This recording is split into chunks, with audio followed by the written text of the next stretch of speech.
roster back, to have Tazaya Jinx back and, Braylon, who set out a game. So now, just really in the situation where we're really trying to just kind of solidify who we are. Really proud of how hard we've played and the things we've done.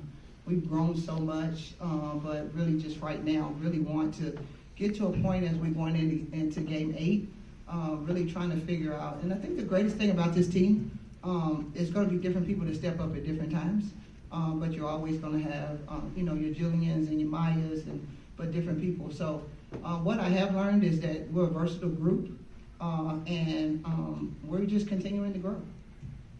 Hey, Coach, you had a good weekend down in Daytona. Just talk about Carissa Craig's performance. Obviously, she had a career-high 12 points, I think 8 rebounds, 1 point. Just talk about her performance off the bench and what you've been able to see from her here in her sophomore season. Well, I'm just really proud of her and her growth. And, again, during the off-season, she spent a lot of her off-season, really getting in shape and really working to be in the best shape possible. And so now, understanding and learning the game as far as how the refs are calling. I think a lot of early games she got into some quick and early foul trouble. And I think now she's really starting to understand that and grasp during the game how the refs are calling them. But Clarissa is very talented, has great hands, can score around the basket. And so I was really proud of her and how she stepped up, and just really proud of her growth. And we need that. We need to become an inside-out team. And that's what, we have been working toward, and so really just proud of her. Another player that provided a spark was Malaya Williams. Her play off the bench. Just talk about what you saw from her the last couple of games and just how she was able to help you guys in these last couple of games. Yeah, well, her energy is unmatched. She comes in and she just brings a ton of energy for us. And really in our game against Charlotte, she was the one that sparked us. We got off to a slow start.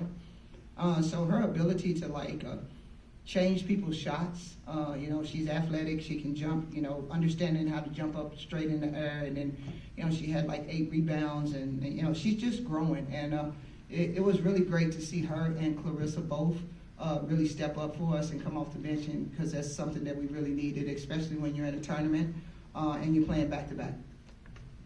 You said that you want to see Jillian stay aggressive. Wins and losses aside, have you liked what you've seen from her aggressiveness, and not just on the court, but as a leader in that locker room? Oh, definitely. I think she's continuing to grow each and every day, and her aggressiveness, I think, speaks from volumes from how people guard her in different ways and the things that she does, and how she can go from, playing with her back to the basket, also facing up. Against Charlotte, she brought the ball up the floor a lot. So she has been it's been awesome to watch her grow. But I'm always constantly on her too and challenging her, not just myself, but the coaching staff. So I'm really proud of her, and I'm proud of her growth. And I think that the team also continues to see her grow on a daily basis. And that's why our team is I know we're 4-3 right now. We easily should just only have one loss. We've lost 2 games by total of 3 points. So that's just something that we're really trying to make sure we own in on, and make sure that we get them very comfortable in whatever situation that is. So, yes, really, really proud of her. You mentioned playing it inside out. How much does that rely around girls like Maya Jackson, Caitlin Wilson, Braylon Milton to really space the floor out and get that going for girls like Jillian and Clarissa? That's a great point, and it really is very important for us. And it's something actually, we watched film earlier today, before Scout, and we're just really talking to them about the spacing on the floor and our transition game. That is something that we're really challenging our team. We have a quick, big, athletic team, and we got to make sure we can learn how to get up and down the floor and be able to score more in transition. So that's something that we've been trying to focus on. You guys scored 44 points in the paint, the most this season, the most since last year against North Carolina A&T when you had 52. Is that something you're looking to establish as a team here, heading into the middle portion of the season, trying to get more paint touches for this team? Definitely. As we said, as I said a few minutes ago, being able to play inside out and stretch the floor, and a lot of it also comes too within, getting rim runs and transition baskets and things like that. So just something that we really we're really trying to do is make sure we can simplify things for this group, but be really good at things that we do. And so I feel like that's something that has been really good for us, and it's just something that we want to focus on. So definitely our inside game is something we really want to make sure that we're focusing on. How encouraging is it that Maya Jackson leading the team in scoring, assists, field goal percentage, despite that patented three-point ball not starting to fall just yet? Yes, that's a great point.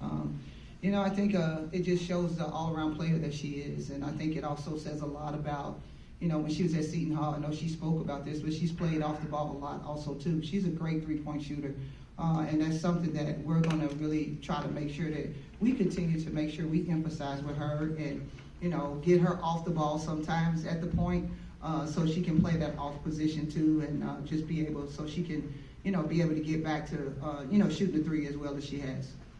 You mentioned Tazaya and Braylon coming back after missing some time. Just walk us through all the adversity Tazaya has been through. How great is it to be able to see her back, getting fully healthy, and getting back out there? Yeah, I think I'm super excited for her, and she got back, really worked hard, coming back off of that ACL injury, and then she got a fracture. It was out with her hand. So adversity has hit her really tough, but she's a tough young lady. She really trusts us and the staff, and everyone around, the trainers and everyone else. And so it's been a great transition, and allowing her to be able to kind of get her feet wet in the tournament. And that's what it was. Let's get out here. Let's know that with your hand you're probably gonna miss a couple passes. You're gonna do some things, but let's just get you back out there in the middle of everything. And was really proud of how she responded. You guys are averaging almost 21 points off the bench here. How is that going to be able to help you, having the next man up mentality, heading into that middle portion of the season, going to be able to help this team, you think? Oh, it's going to be really important for us, and we're really glad that we can have the opportunity to have some depth and be able to really have points off the bench. It's really important. I think we all know and understand the game that if you can have multiple people that can score in different ways, I feel like that's always something that can give you an advantage. And I think that's something that we're really trying to work toward, is trying to make sure that we can be the best version of ourselves, meaning having different people step up at different times. Anything else for Coach? All right. Thank you all. Thank you, Coach. Thanks, Michelle.